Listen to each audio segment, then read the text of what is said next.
இன்றைக்கி வீட்டில் எல்லோரும் கோவிலுக்கு போயிருக்காங்க. ஸோ வீட்டில் யாரும் இல்லை. சாப்பாடு மட்டும் பண்ணி வச்சுட்டு போயிருக்காங்க. சைடிஷ் எதுவும் பண்ணலை. ஸோ இன்றைக்கி நானே சைடிஷ் பண்ணலான்னு ஒரு ஐடியா. என்ன பண்ணலாம்னு யோசிக்கும்போது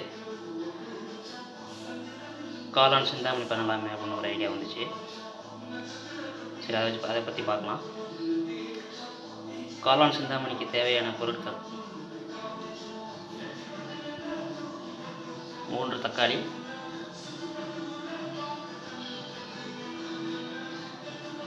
பச்சை மிளகாய் 3,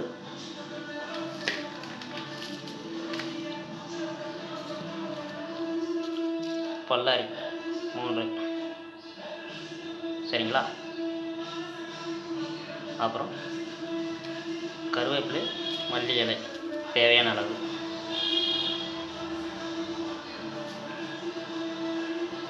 இதை இப்போ நம்ம எல்லாம் கட் பண்ணுறோம்.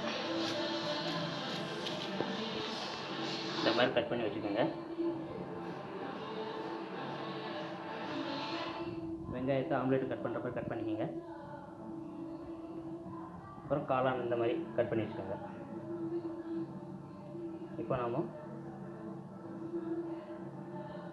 கணவாயில் போட்டு ரெடி பண்ணுறோம்.